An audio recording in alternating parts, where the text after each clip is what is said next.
I want to read part of that in terms of just sort of what you were feeling at that time, because at some point, the remedy for this, according to you know, you refer to him as Robert in the book, is that he wants to tell your parents. Mm-hmm. And you say Robert told me how he would tell my parents the truth about us. Yeah, I saw that. Yeah, with Trey Young, we might be doing something with the new crew.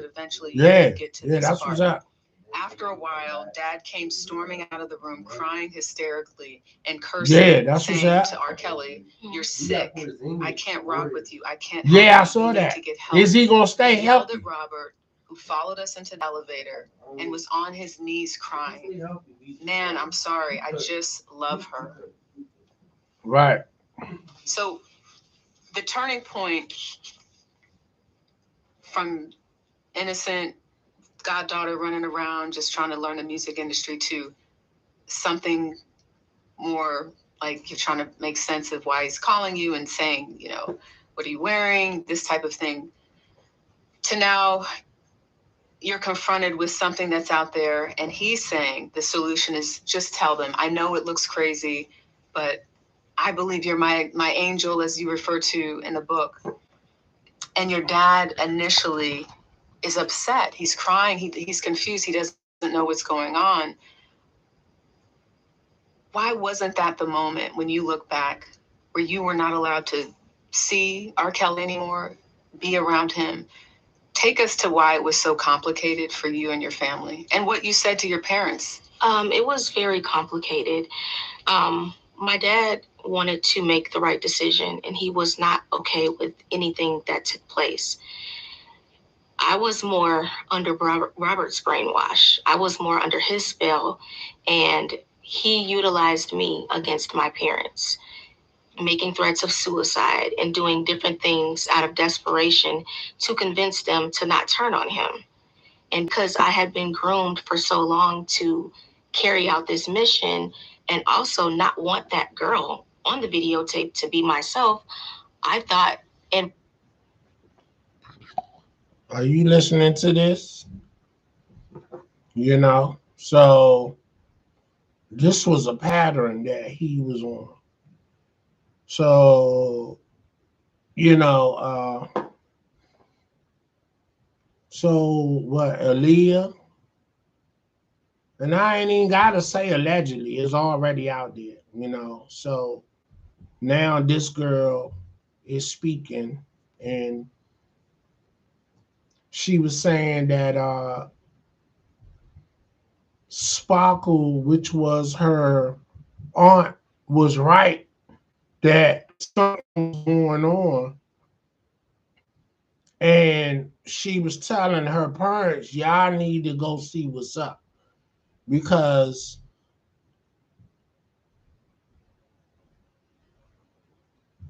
something don't seem right. He calling her. I don't know how she found out about that, but you know, so she became suspicious. But didn't hold on, I'm gonna rewind it back because she said something. She told her niece to go sit on R. Kelly's lap and ask him, "Would you be my godfather?" Like, why?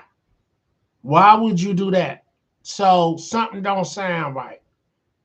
That sound like a play being set up. You know what I'm saying? Like I heard Aaliyah allegedly, people knew he was a creep and they was gonna get him, and they did. They sick Aaliyah on him, and then got him caught up to the point that he signed over his rights to a lot of his music that they still get paid off right now. So this sound like a play. Let me let y'all listen to it. How are you doing?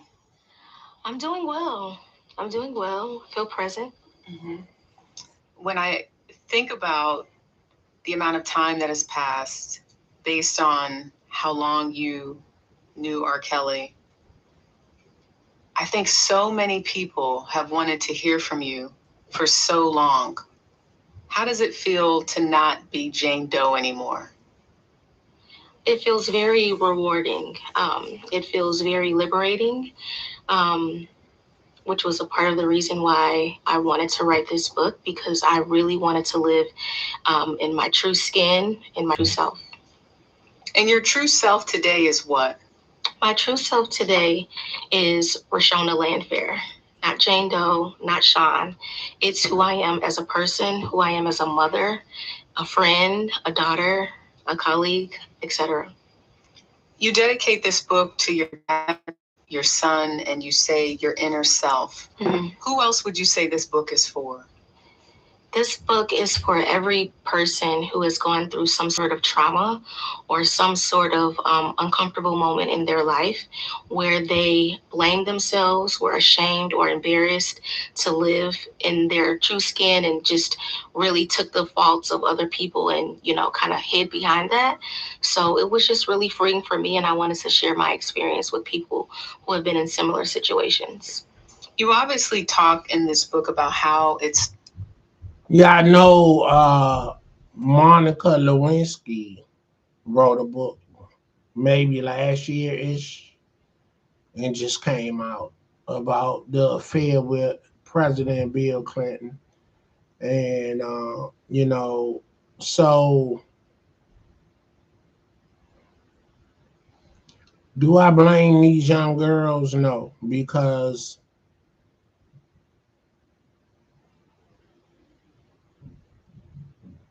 you are infatuated by successful, famous people. Like,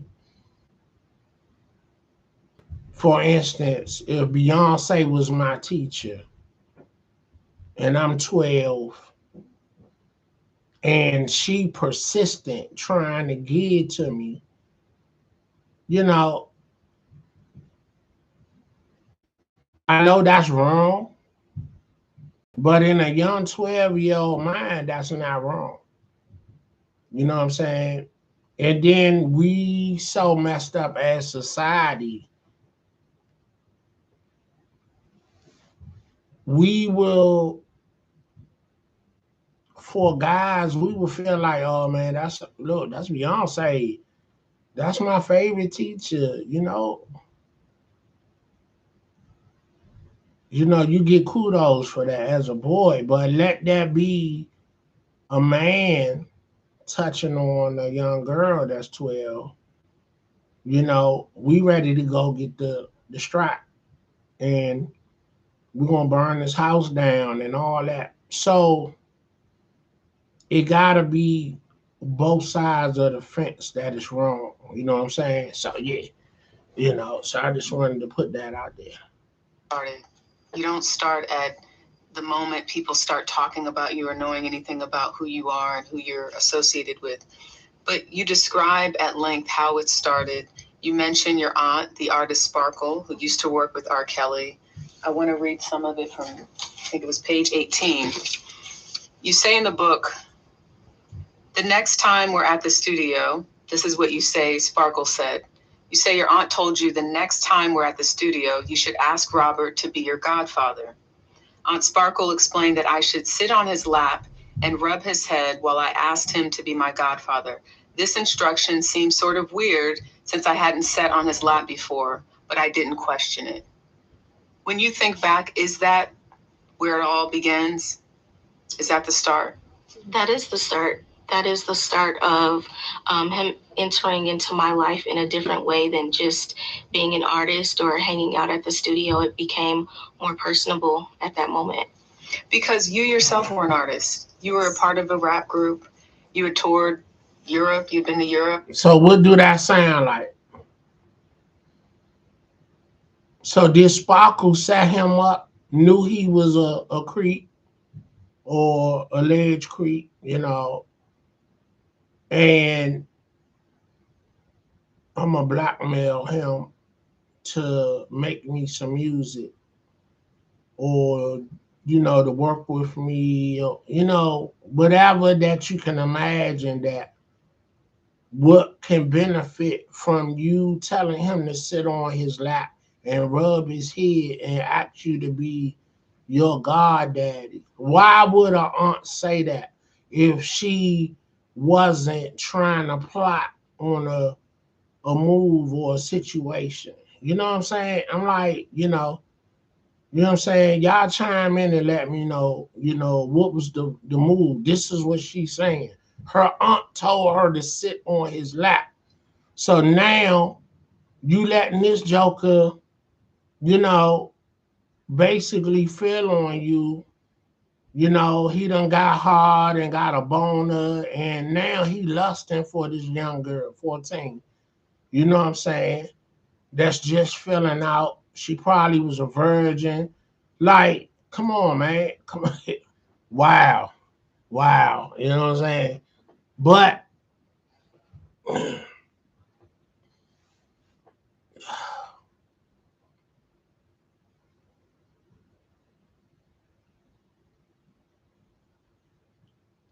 we gotta do better. But just looking back, going forward, anybody and everybody gotta move different. I keep telling people things that used to be, it's not no more. Things we used to get away with, it's not no more. You know what I'm saying? I remember when it was talks of putting Spanish fly in women drinks back in the day. They used to talk about it a lot at the school, and it was like it'll make women horny and wanna get sexual. I never thought about it in a way that uh where she gonna pass out and everybody gonna take advantage of her. It's just gonna be, somebody gonna grab your hand and like, look, let's do it, and even though I'm glad I never engaged in that, because I mean, honestly, I was a little green coming through.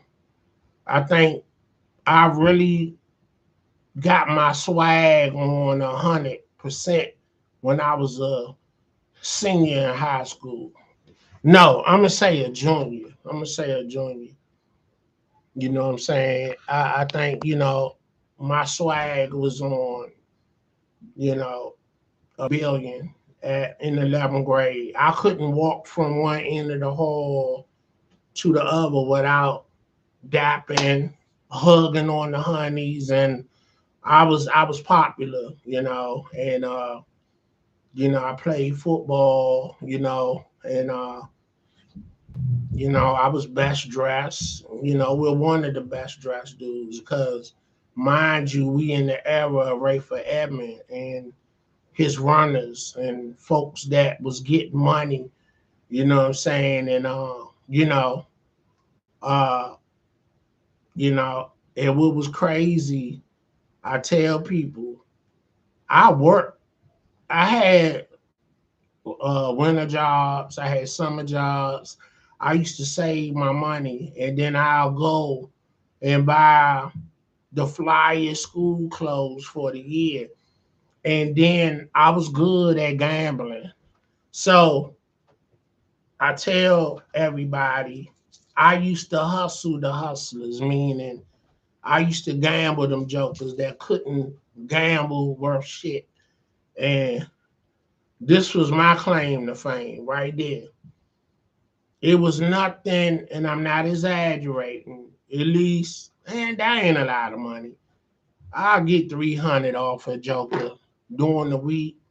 And then we had dice games around the neighborhoods. Honestly, I make me probably 600 a week from gambling. Honestly. And the money that I got to get in these games was I worked. I worked at an Italian restaurant. You know what I'm saying? I worked at McDonald's. You know what I'm saying? I had the Mayor and Barry summer jobs, and then I learned that they had a winter program. So, just being affiliated and connected, I got information about that. So I was able to work during the winter as well as the summer because you couldn't work like a McDonald's job. You couldn't work a McDonald's job here in the DMV until you was 16.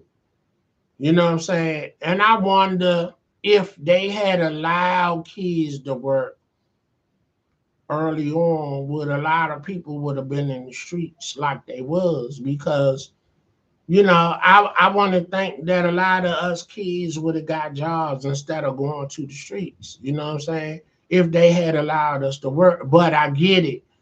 Labor laws, kids under 16 can't be, on somebody clock certain hours of the day and night because they need to be in school, they need study time, they need to be getting proper sleep. So I get it, you know what I'm saying? But yeah, yeah. So, but I would hear them talks in the locker room and I just thought that was a thing. But really it was criminal at the end of the day. And this is like one of the stories of something that can relate to that of what R. Kelly was alleged. Nah, you can't even say allegedly. He in jail for it, of what he was doing, especially this girl coming out talking about it now, 25 years later. So, you know, even though it was consensual, but she was a minor. You know what I'm saying? So that's what makes it criminal. You get what I'm saying? So, uh, yeah, and yeah, but I think I ain't gonna just blame R. Kelly, cause if you was a dude that had it going on, money, you had to fly cars. I seen a grown woman date my homeboy that was 14, and she was every bit of like 19 in college, but he was heavy on the block, didn't have a driver's license. And we would go pick her up from school on the university campus. And I'm not going to say which one because I don't, no shade, But yeah. And she would chauffeur us around because we didn't have licenses, but she did, So my homeboy was 12, I was 14, and we had college girlfriends. Yeah, yeah. That's life in the 80s in the DMV, in DC, the old DC, Chocolate City. Yeah, I was 14, hanging out and going with a college student. You know what I'm saying? So yeah, that was big shit. That was big shit. You know what I'm saying? And it wasn't because of my doing. I was just with my boy that, you know, walking around with 10,000 in his pocket at 12. See, one thing in the hood and folks from the hood or the ghetto, we grow up quick versus a child or children in the suburbs because we got to, you know, we in the belly of the beast and we gotta get our wits and get educated quick to survive the environment. So we grow up quicker, far as being savvy on the do's and the don'ts. You know what I'm saying? So we came off as older than we really were because we was knowledgeable, because you had to be. You know what I'm saying? You know, I see these suburban kids now that's of age and they still don't have a clue. When I'm like, wow, you guys are real gullible because you ain't been through nothing. You can get over on somebody, or, make somebody or convince them that, you really for them and you really not. But somebody that's trained with a trained eye and can read people, you see the bullshit with them. But somebody that's green, ain't been nowhere, ain't did nothing, ain't been involved in nothing, they feel like, this person is being genuine. You feel me? And yeah, it's just crazy. You know what I'm saying? So I really believe that this dude was he R. Kelly. He getting what he want. He having his way. So nothing is off limits.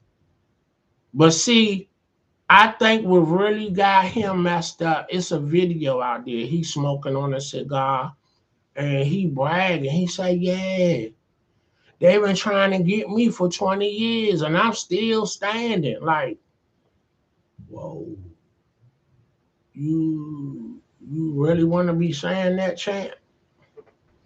You know what I'm saying? You really want to be saying that? You know? So yeah. So I just feel like they let him off the hook the first time because they know you get back in trouble, we're gonna hang you. Look what they did to OJ. OJ beat his case. He go to get his own trophies and memorabilia back from somebody that stole his stuff from a storage space that somebody had. I don't know if it was his, but it was his stuff. I guess a relative was holding it. He didn't even have the gun. He was with somebody that had the gun. Nobody got shot, but you held somebody at gunpoint and took your things back. These folks went and told on OJ, oh, I had OJ stolen possessions in my possession, and OJ came with a homeboy with a gun and stole the stolen items from me. I want to file a police. Like, are you serious? But it's OJ. They think OJ off the his wife Nicole Brown and the boyfriend, the young boyfriend. Oh, he can't get away with that. Oh, we got him on something. That's all that was about. So that was a reason to go get him. You feel me? Just like Puff. Puff been getting away a long time. You gotta pay your fare at some point. You ain't gonna keep getting on the bus and off for free all the time. Come on, man. You gotta quit while you're ahead. You know? What's the dude online? Cavallo that used to be heavy in the streets in New York. He said he got to a number and I guess things started going left and he said, you know what? I'm gonna walk away while I can. That's the smartest thing that I heard any hustler do. Quit while they was ahead. You know what I'm saying? Like Mayweather, you winning 50-0 and you going out on top. You gotta know when to go. A lot of things you do wrong and you keep doing it wrong, eventually it's gonna catch up with you. Real talk. You know what I'm saying? So, you know, let's get back to the story, man. This is the victim that R. Kelly alleged, no, I know alleged, urinated on. She's writing the book. And she said her name earlier, but I guess they'll keep repeating it.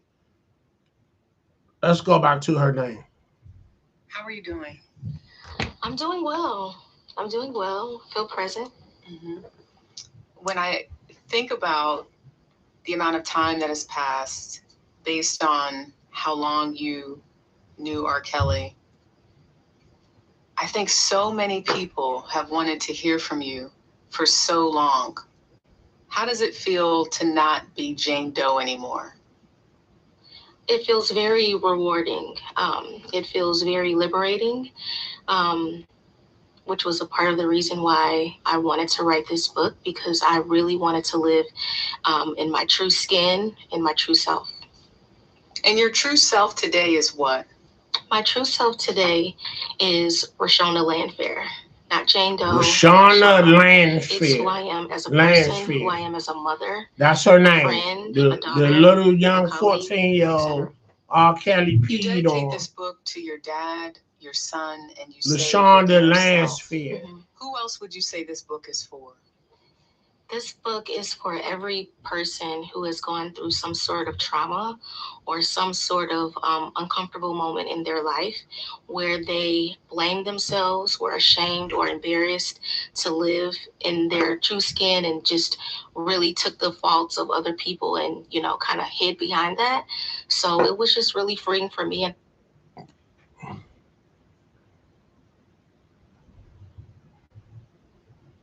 So she get ready to make her press round, and she get ready to get paid. She get ready to get you know, she get ready to hit up all the podcasts, gonna be on all the shows, get a book deal. But she wrote a book, but her book is going to get published by a big publisher, and they're gonna give her a big check, like they did uh Lewinsky.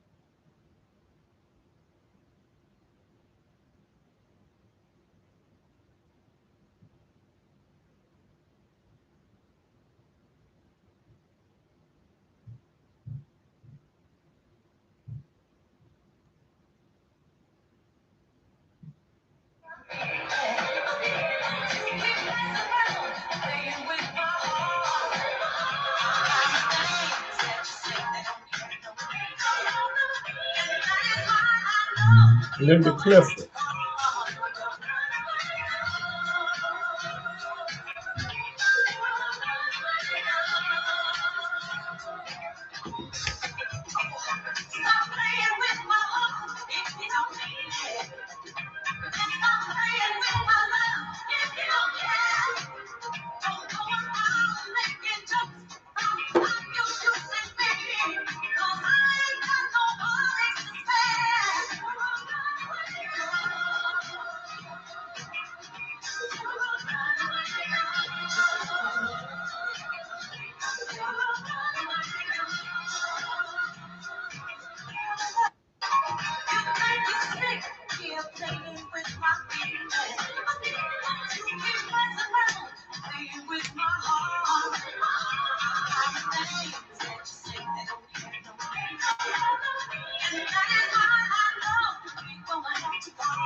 Runaway Love.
Yeah,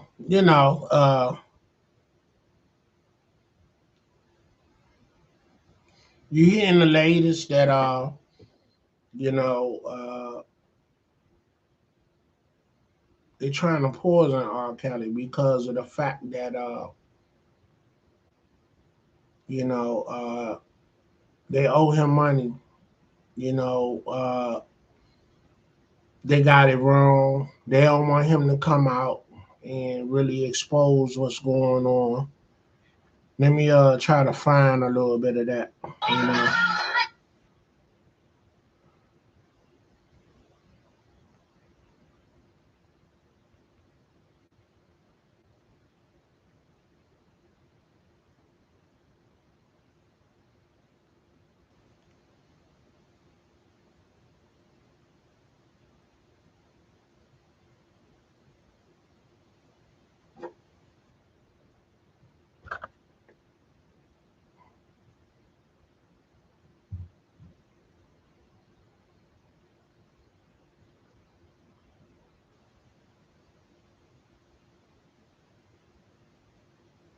From TMZ about R. Kelly. He is now claiming that he recently lost consciousness after a failed plot to kill him in prison.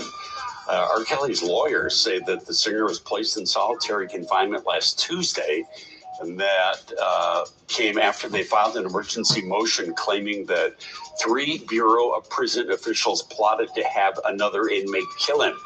But then, while in solitary, R. Kelly claims that he was given medication that allegedly made him lose consciousness, and he was hospitalized for 2 days. His attorneys claiming that the prison over-medicated R. Kelly and refused to allow him to have surgery to clear blood clots in his legs and lungs. They are seeking a temporary release to home confinement.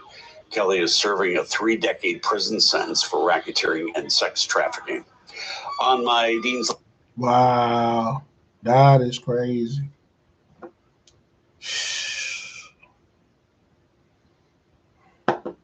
It's real out here, bro. Trying to tell you, it is real.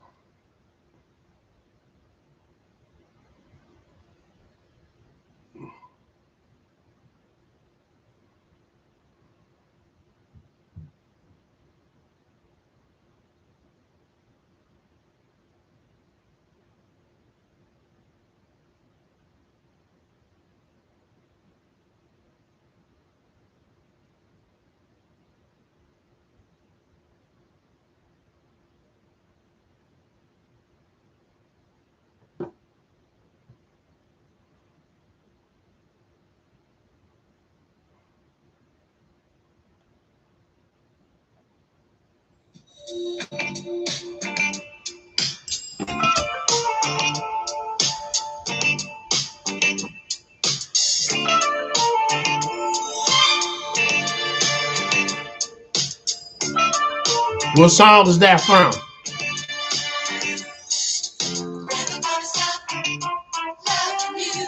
Who used that sample?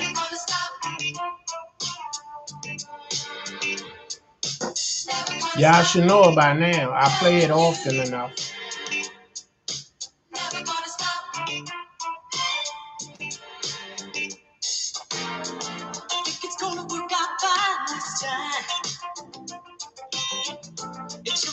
good to know your mind.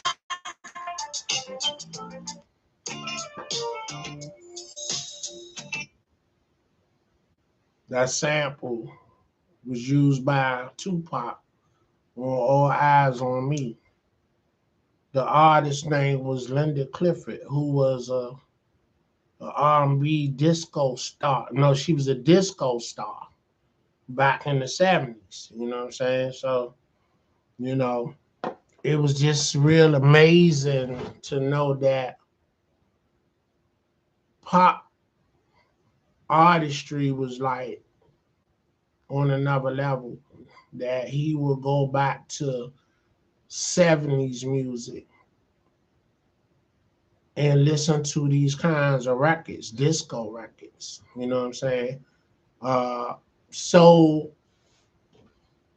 Ice Cube, definitely Dr. Dre, a lot of his Chronic album and uh, Snoop Dogg, Doggy Style, classic albums was just 70s music all over it that they sample all kind of samples and stuff. So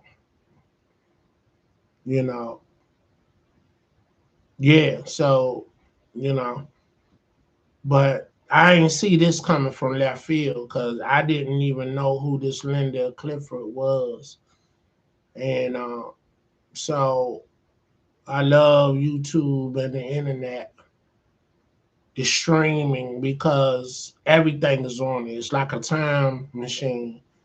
You can go back in time and learn about history and any information that you get, you know, that you got on your mind to learn about or wondering about, whatever pique your interest, streaming has it. Like Google or even YouTube or any other streaming site, and it's so much game being put on streaming and the internet. You just can't be stupid or literate or illiterate or dumb or out the loop. You just can't. And if you are, it's just because you want to be. You know what I'm saying? Or you have a disability. Now that gives you an excuse. But just to be oblivious of what's going on far as to information, and you know what I'm saying, it's just impossible because you have a computer right here at your fingertips, which is your phone. You know, if your phone get internet, you should be a PhD in information alone, because you don't have to scratch your mind and hurt your brain to learn about anything. So now, I mean, even then and now, the secret sauce to being successful in school was retaining. We need to learn the art of retaining information. And what does that look like? Repetition. You know how you study. You got to read something over and over and over for a period of time, and then it gets stuck in your brain. Think about it. My grandmother never bought into the somebody uh is challenged. If she ever heard them singing a record or a song, that means you heard that record or a song over and over and over and over. So if you memorize from hearing that record over and over and over, and you can sing that song word for word, then you have the ability to learn. And we smarten up through the years. If you teach kids in rhythm and rhythmic, what is it? Rhythm and rhythmic.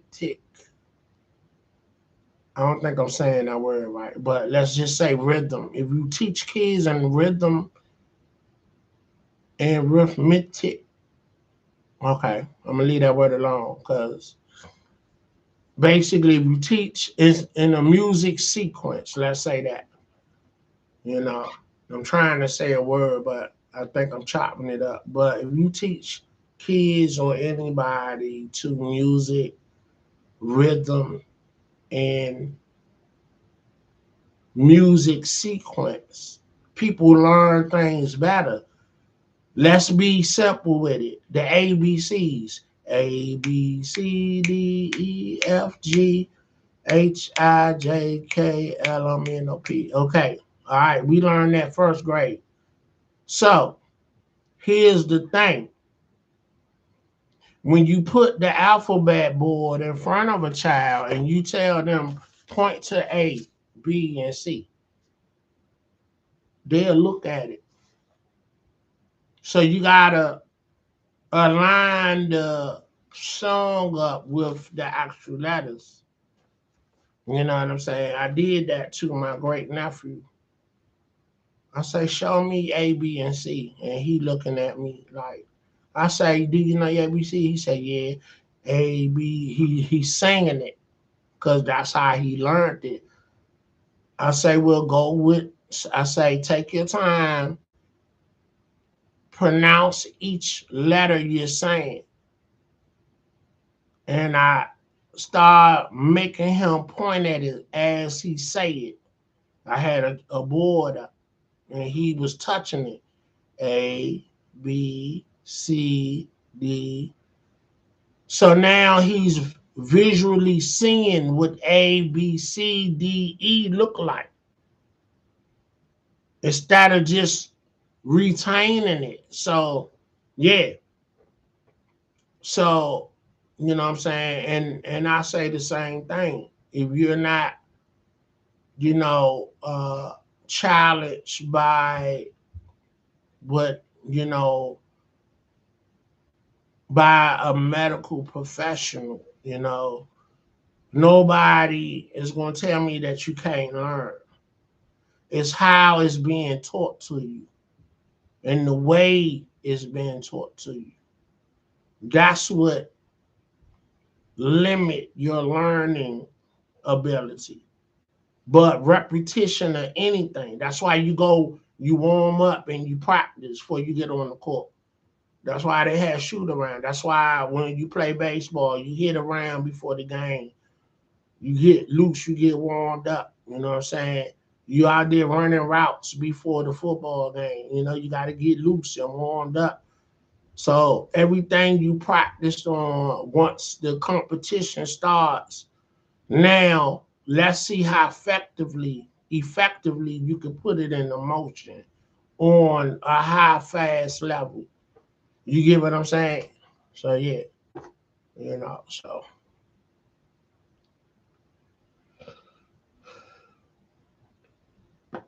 yeah, I'm just giving love and homage to you know, she was big in her own right, but you know, she didn't blow up like Diana Ross, you know what I'm saying? You know, she ain't win like multiple Grammys or nothing, but you know, but one of our rap icons sampled a piece of her music, one of her music classics.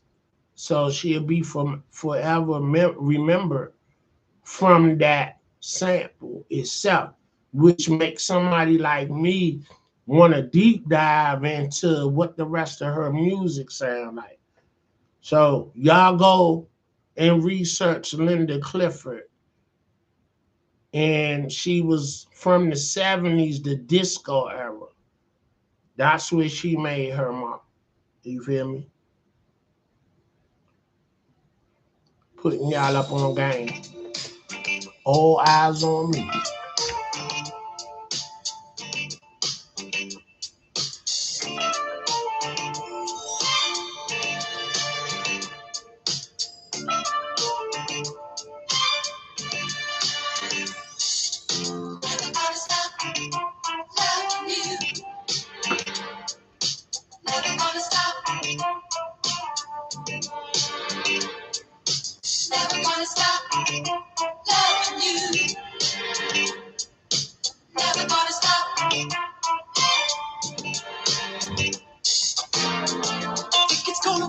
by this time. It sure feels good to know you're mine.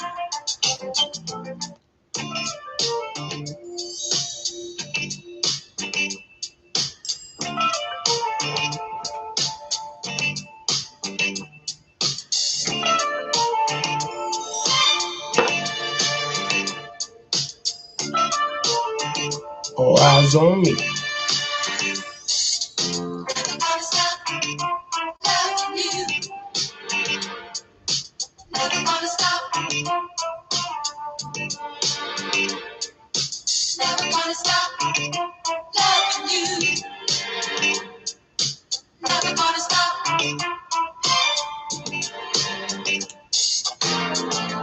It's gonna work out by this time. It sure feels good to know you're mine.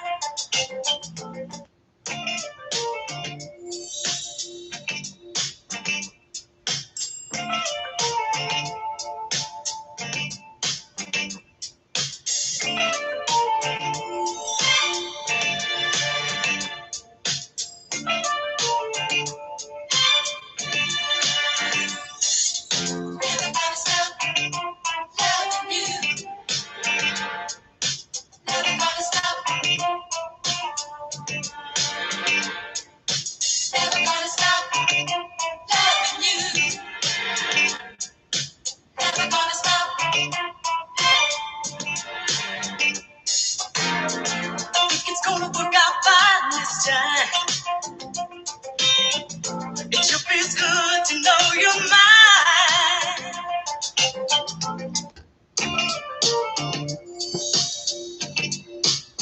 All eyes on me.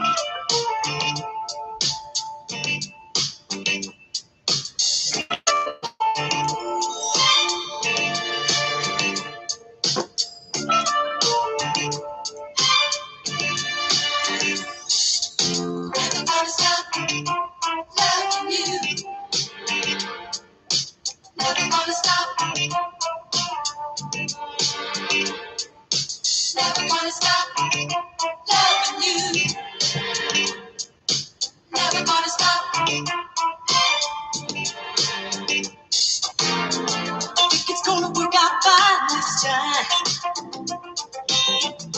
It sure feels good to know you're mine.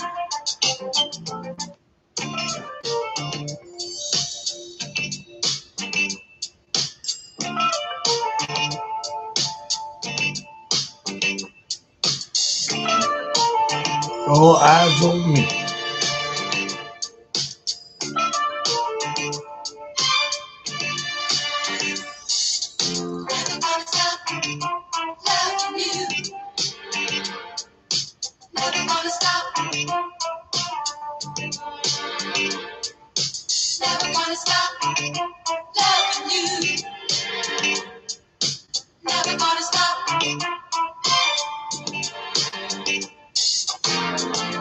It's gonna work out by this time.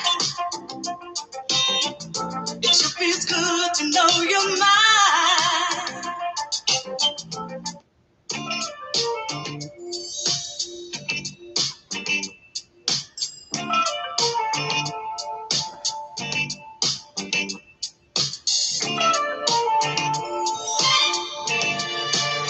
All eyes on me.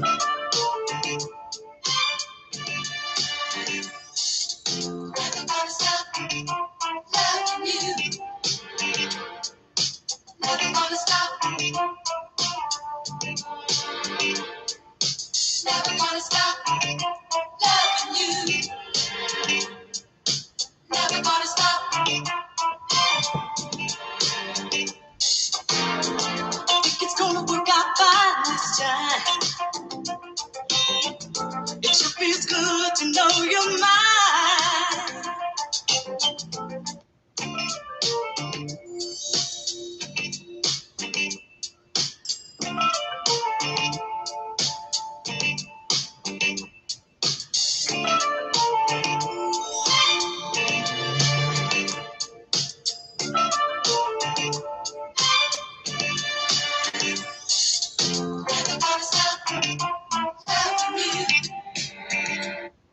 All right, let's get some go-go up in here.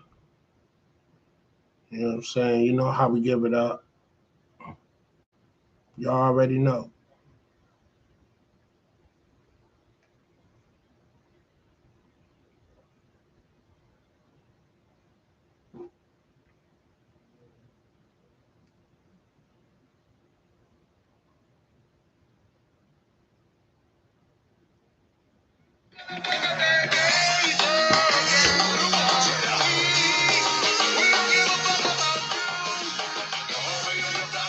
Rucci front porch.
The young buck getting it.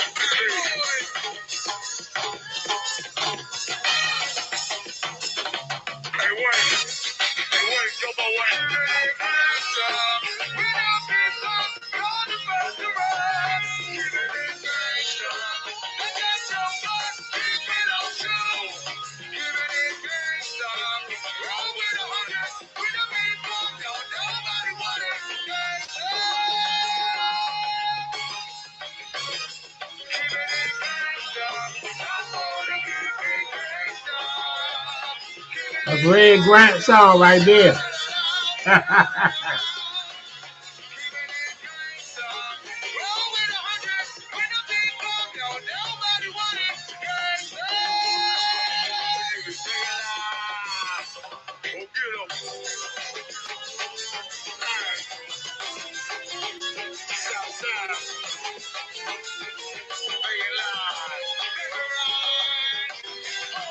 Put it in the pot.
Wonder what's in them cups.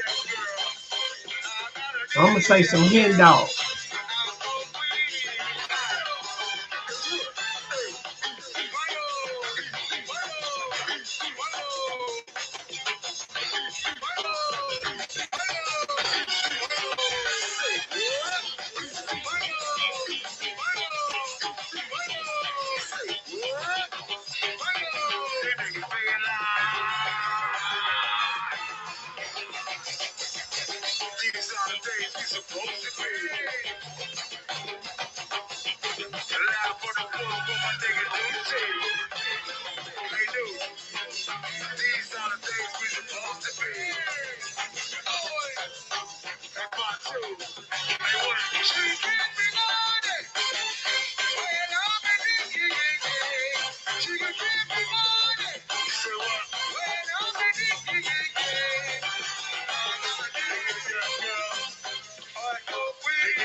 Yeah.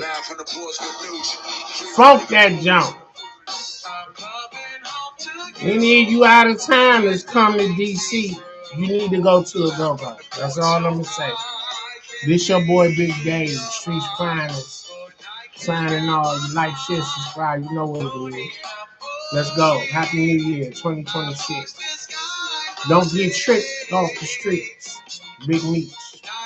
Let's go.